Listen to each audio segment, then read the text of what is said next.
Hello, good evening all of you. कैसे हैं? तो सभी स्टूडेंट को यूनिक न्यू भारती पब्लिकेशन के यूट्यूब लाइव चैनल में स्वागत है। और हम लोग जो हैं उपस्थित हुए हैं ITI बिहार ITI संयुक्त प्रवेश प्रतियोगिता परीक्षा, जिसमें जो है कि अभी हम लोग साइंस का डिस्कशन क्लास देखेंगे। और ये बुक जो है कि आपके सामने लगा हुआ है, जो मार्केट में बुक अवेलेबल है, तो मार्केट से भी ले सकते हैं। हम लोग डायरेक्ट क्वेश्चन पर आते हैं। तो कहता है क्या कि एक रेलगाड़ी स्टेशन, एक पार्ट 2 का क्वेश्चन लगा हुआ है, अब पार्ट 1 है। ये मैथ का क्वेश्चन है। एक रेलगाड़ी प्रारंभ करती और एक समान नहीं, तो साइंस का है। और ये पार्ट 2 है, पार्ट 1 आपको दूसरा क्वेश्चन है क्या? नहीं, तो हम तो पूछे भी हैं। 2018 का क्वेश्चन से मिला है आपको। ये कल का क्वेश्चन मिला है, कल का क्वेश्चन देखा है। अच्छा, तो आज टेबल पर रखा होगा, तब तक हम देखते हैं। तो एक रेलगाड़ी स्टेशन से चलना प्रारंभ करती है। एक समान त्वरण के साथ चलते हुए 10 मिनट में 40 किलोमीटर प्रति घंटा की चाल प्राप्त करती है। तो त्वरण क्या होगा? तो यहाँ U बराबर क्या हो गया? 0। और V, तो V बराबर कितना है? 40 किलोमीटर प्रति घंटा। 40 किलोमीटर प्रति घंटा, तो 40 गुने 1000 और बटा 60 गुने 60। 1 2 1 2 5 दूनी 10 और 3 दूनी 6। तो कितना हो गया? 40 पचे 200 बाई 18 मीटर पर सेकेंड। तो ये हो गया, भी हो गया। T दिया गया है 10 मिनट। तो हम लोग जानते हैं कि A is equal to V minus U। तो 200 बाई 18 और गुने T कितना हो गया? 10 मिनट।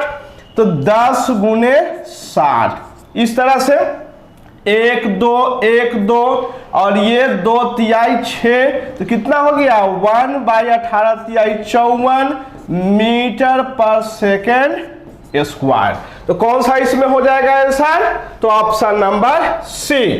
ऑप्शन नंबर सी, पहला का 76 का option number C. Good evening Rahul Kumar, good evening. तो इसका आंसर हो गया C, 1 by 54 metre per second square. Rahul, Rohit. Next question,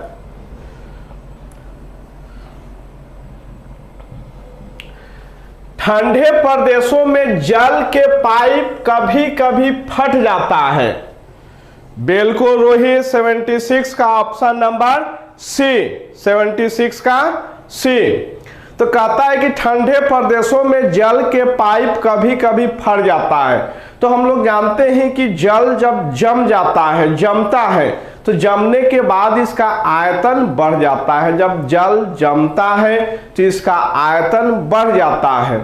और आयतन बढ़ने के कारण जो होता है कि यह पाइप जो होता है फट जाता है। जब पानी जमता है तो आयतन बढ़ जाता है और घनत्व जो है घट जाता है। पानी का घनत्व 1000 kg पर मीटर क्यूब होता है और बर्फ का होता है 900 kg पर मीटर क्यूब होता है। तो बर्फ का घनत्व पानी के घनत्व से कम होता है और आयतन जो होता है ज्यादा होता है। तो इसमें कौन सा ऑप्शन हो जाएगा? तापक्रम कम होने पर बर्फ का आयतन कम हो जाता है, तापक्रम कम होने पर बर्फ का आयतन बढ़ जाता है। ऑप्शन नंबर बी, 77 का ऑप्शन नंबर बी। बिल्कुल रोहित, 77 का option number B. Vijay Kumar, Vikas Kumar, 77 का option number B. Next question 78, किसी ग्रह की सतह पर G का मान, तो G को हम लोग कहते हैं एक्सीलरेशन ड्यू टू ग्रेविटी। क्या कहते हैं? तो एक्सीलरेशन ड्यू टू ग्रेविटी कहते हैं। और G बराबर Gm/r²। तो ये होता है नियतांक होता है, कांस्टेंट वैल्यू होता है। और क्या होता है, तो जिस ग्रह पे हम लोग G का मान निकालते हैं उस ग्रह का द्रव्यमान, तो ग्रह का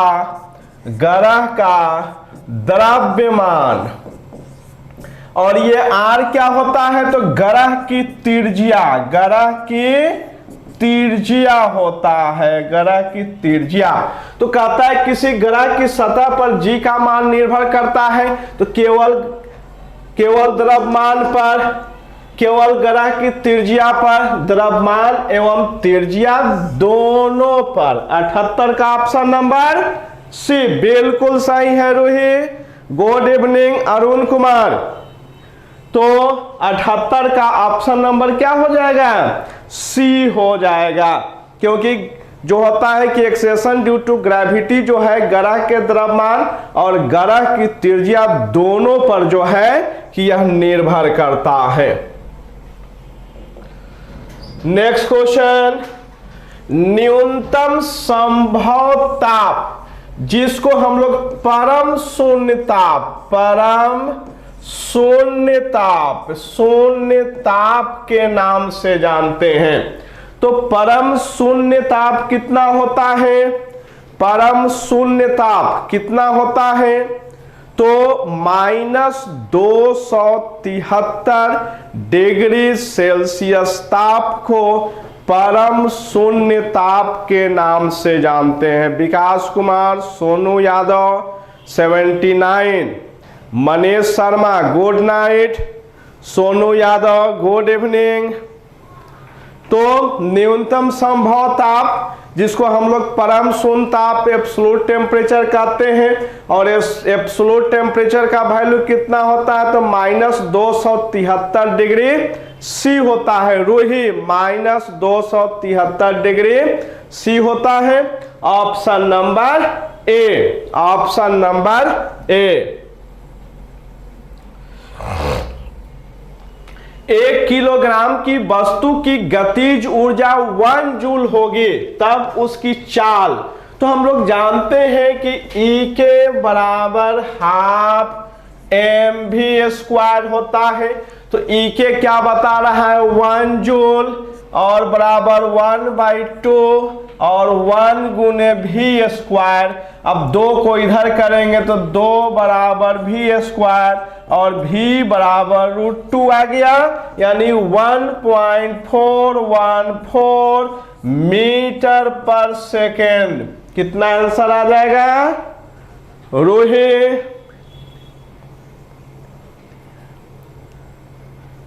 ओम प्रकाश कुमार, ओम प्रकाश कुमार, रोही, मनीष शर्मा, कितना हो जाएगा? 1.414 metre per second.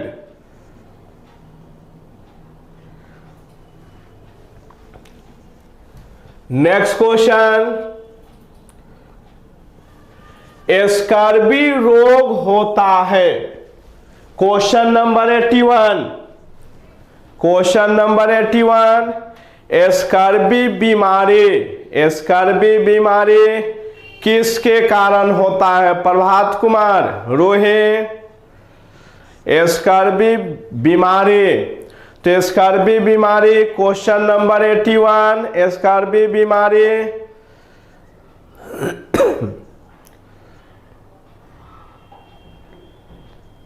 Om Prakash Kumar बिल्कुल सी, जिसको हम लोग स्कर्वी एसिड और विटामिन ए की कमी से क्या होता है? नाइट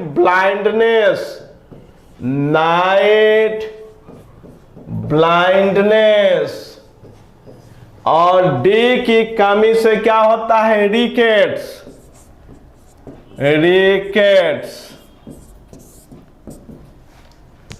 तो ऑप्शन नंबर 81 का option number D. Om Prakash, बिल्कुल बहुत खुशी की बात है ओम प्रकाश कुमार, बहुत खुशी की बात है कि आपका सिलेक्शन 2019 में ही हुआ है, बहुत खुशी की बात है। सोनू यादव 81 का डी, बिल्कुल सही है 81 का डी। ओम प्रकाश यादव, बहुत खुशी की बात है कि आपका selection. Question number next question क्या कहता है, निम्नलिखित में से कौन सा रोग विषाणु द्वारा उत्पन्न नहीं होता है। तो विषाणु द्वारा उत्पन्न नहीं होता है तो पोलियो, ये पोलियो क्या होता है, तो पोलियो वायरस के द्वारा। चेचक, तो चेचक भी क्या होता है, तो ये वायरस के कारण, चेचक भी क्या होता है, तो ये वायरस के कारण होने वाला बीमारी है। और वैरिसेला जोस्टर क्या होता है, तो वैरिसेला जोस्टर ये वायरस होता है। एड्स, HIV, तपेदिक bacteria, Mycobacterium tuberculosis, Mycobacterium tuberculosis ये बैक्टीरिया होता है, बैक्टीरिया। तो कहता है कि वायरस के कारण नहीं होगा, तो कौन सा ऑप्शन हो जाएगा, 82 का डी, बिल्कुल सही है। अरुण कुमार, बिल्कुल सही है, 82 का ऑप्शन नंबर डी पढ़ रहे हैं। उसका क्या क्या लिखता है। नेक्स्ट क्वेश्चन, आलू का कौन सा भाग खाया जाता है। तो आलू का खाने वाला भाग कौन सा होता है, आलू का कौन सा भाग खाने वाला होता है। अरुण कुमार, रोही, उसका बंदे कर दीजिए, नहीं तो हटा दीजिए, दोनों का भी हटा दीजिए।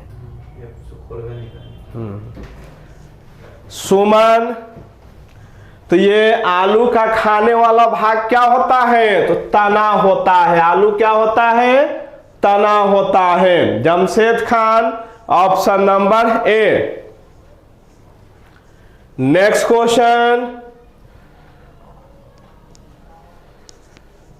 ये छोटा हो गया है।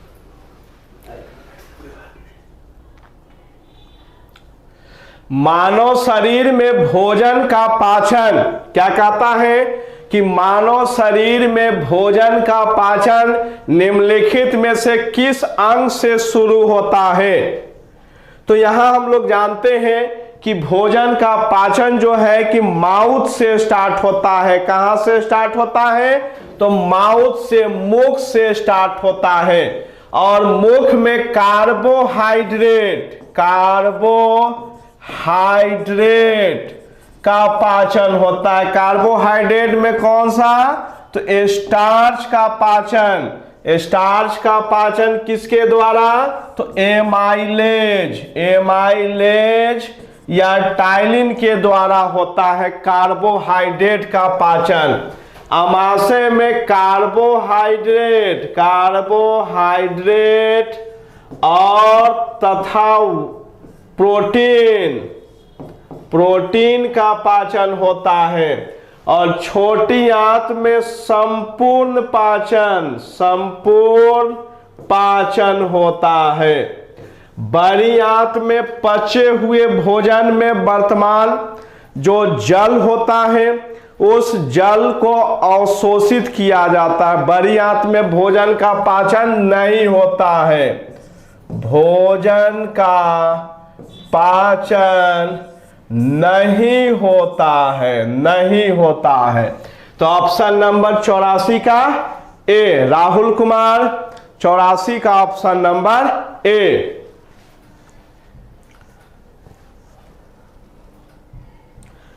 किस कारण से स्टोन कैंसर होता है? तो स्टोन कैंसर वातावरण में SO2 तथा NO2 की मात्रा बढ़ने पर, SO2 तथा NO2 की मात्रा बढ़ने पर एसिड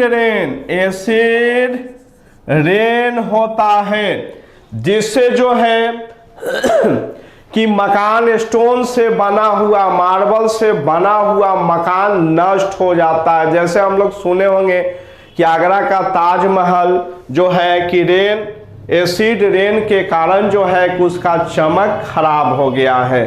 तो क्या होता है? यह एसिड रेन, अम्ल वर्षा के कारण होता है। रेडियोधर्मिकता क्या होता है?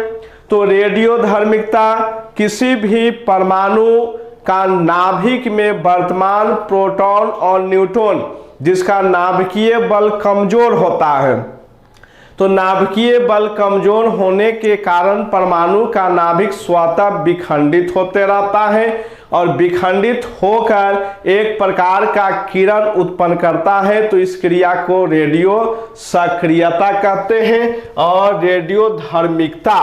तो इसमें जो होता है परमाणु का नाभिक विखंडित होता है। विश्वव्यापी तापन, तो विश्वव्यापी तापन क्या होता है?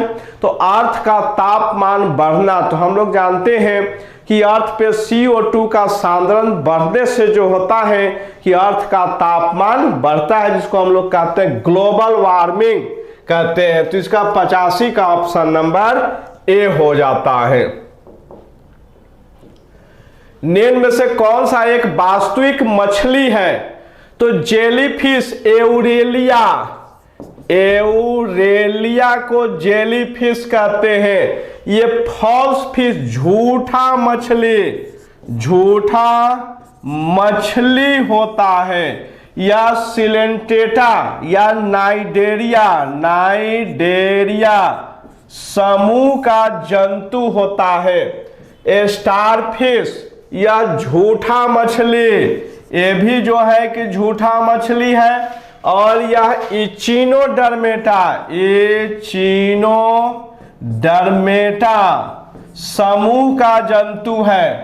डॉगफिश कोडाटा समूह का ये जंतु है और ये सही मछली होता है, सिल्वर फिश आर्थ्रोपोडा समूह का इंसेक्ट होता है। क्या होता है? तो इंसेक्ट होता है यह। तो ये फॉल्स फिश और वास्तविक मछली, तो वास्तविक मछली डॉग फिश होता है। ऑप्शन नंबर सी, इसके भी ऑप्शन नंबर सी।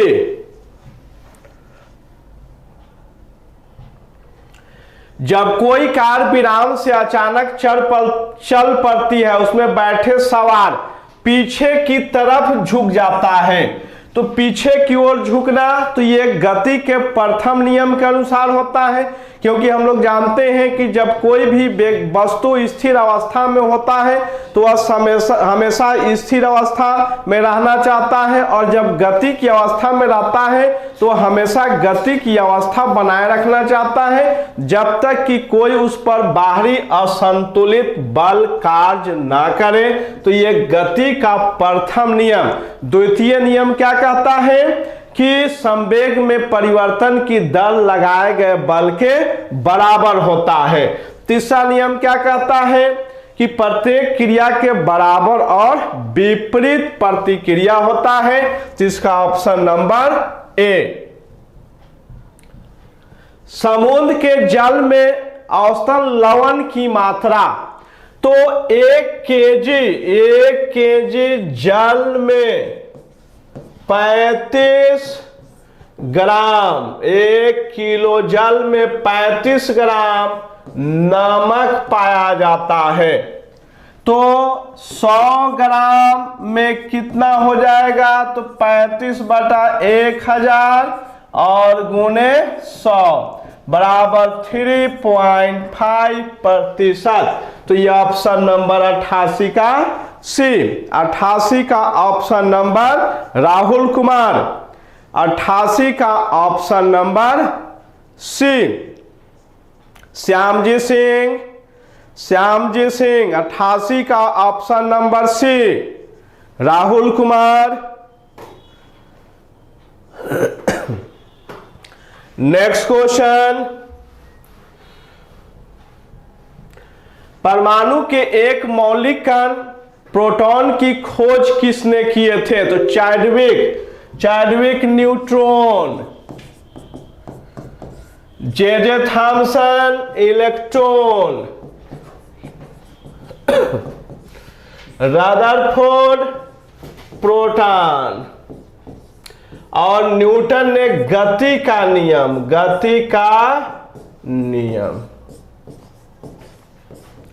तो कौन सा हो जाएगा 89 का? 89 का ऑप्शन नंबर कौन सा होगा? 89 का ऑप्शन नंबर श्यामजी सिंह, 89 का सी बिल्कुल सही है। 89 का ऑप्शन नंबर सी। ग्रीष्म ऋतु में मिट्टी के घड़े में रखा पानी की प्रक्रिया के कारण ठंडा हो जाता है। तो मिट्टी के बर्तन में जब हम लोग पानी रखते हैं तो वह पानी क्या होता है? ठंडा हो जाता है। तो वाष्पोत्सर्जन, यह क्रिया क्या कहलाता है? वाष्पोत्सर्जन। हम लोग देखे होंगे कि मिट्टी के बर्तन का जो ऊपरी भाग होता है वह हमेशा गीला बना रहता है। इससे क्या स्पष्ट होता है कि पानी जो है कि हमेशा वाष्पीकृत होते रहता है। तो इसको हम लोग कहते हैं वाष्पोत्सर्जन कहते हैं। पारासरण क्या होता है? तो पारासरण में जो है कि कम सांद्रता वाले जो घोल होता है, कम सांद्रता वाले घोल जो होता है कि इसका बहाव अधिक सांद्रता वाले घोल की ओर होता है, तो उसको हम लोग कहते हैं पारासरण कहते हैं। और विसरण क्या होता है? तो विसरण जो होता है गैस का गुण होता है। और कैसा गुण होता है? तो गैस, दो या दो से अधिक गैस जो होता है कि आपस में अपने मिलने की प्रवृत्ति होती है और वह समांग मिश्रण बनाता है। तो इस क्रिया को जो है कि हम लोग विसरण कहते हैं। तो 90 का ऑप्शन नंबर डी।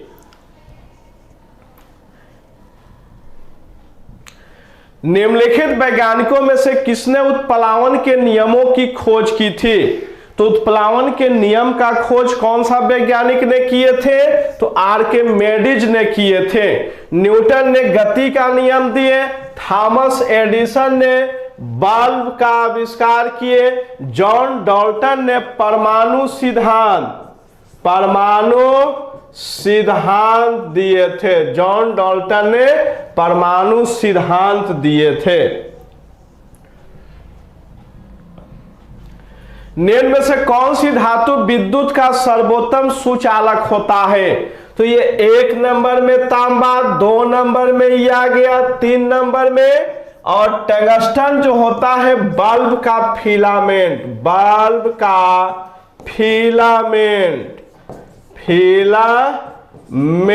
होता है। बल्ब के फिलामेंट में हम लोग टंगस्टन धातु का प्रयोग करते हैं। तो ये 92 का ऑप्शन नंबर बी। 92 का ऑप्शन नंबर बी। 92 का अभिमन्यु कुमार 92 का ऑप्शन नंबर बी। पसीने वाली ग्रंथियां मानव शरीर के कहां पाया जाता है? त्वचा में पाया जाता है।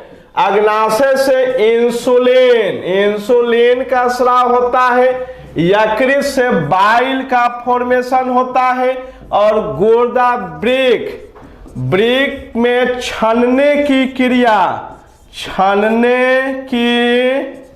क्रिया होता है। तो त्वचा में पसीने वाली ग्रंथि कहां पाया जाता है? तो 93 का option number D, Abhimanyu Kumar, option number D, Abhimanyu Kumar, 93 का ऑप्शन नंबर डी। यूरिया का निर्माण कहां होता है? तो यूरिया अग्नाशय, अभी अग्नाशय, इंसुलिन, इंसुलिन, यकृत, यूरिया, छोटी आंत, भोजन का पाचन, भोजन का पाचन, और वृक्क में यूरिक एसिड, यूरिक अम्ल का निर्माण। तो ऑप्शन नंबर क्या हो जाएगा? बी, 94 का ऑप्शन नंबर बी, 94 का बी।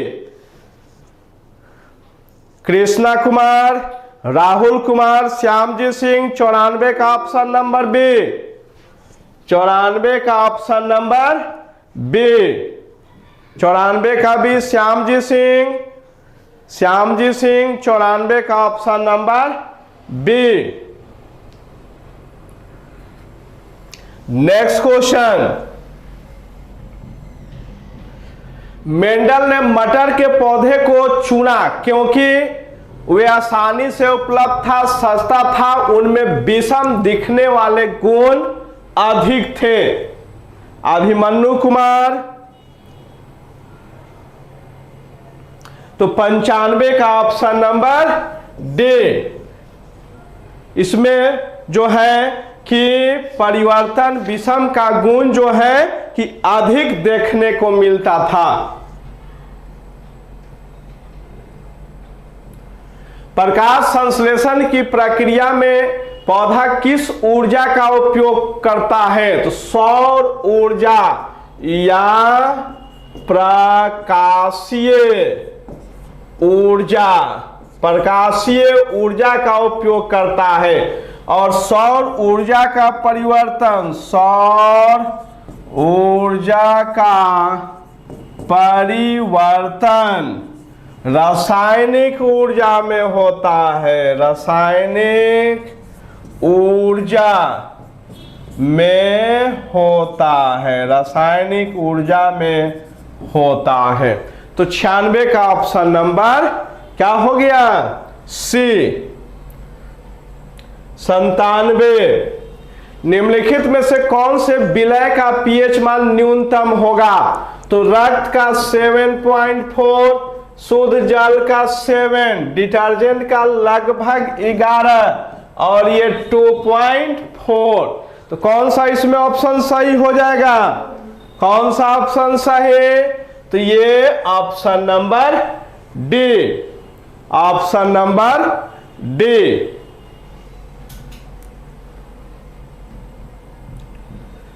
आवर्त सारणी का आविष्कार किसने किए थे? तो मेंडलीफ 1869 में, लुईस पाश्चर किण्वन दिए थे, Marie Curie radio activity, radio सक्रियता, लेवोजियर केमिस्ट्री, रसायन विज्ञान का जनक, रसायन विज्ञान का जनक। तो इसका ऑप्शन नंबर आवर्त सारणी 98 का ए, बिल्कुल 98 का ए, विजय कुमार 98 का ए होगा। 99, एक वस्तु पर लगाए गए गुरुत्वाकर्षण बल को क्या कहा जाता है? तो भार कहा जाता है। गुरुत्वाकर्षण बल को क्या कहा जाता है? तो भार कहा जाता है।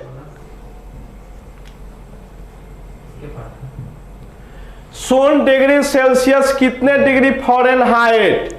तो C/100 F माइनस 32/180, 5/9।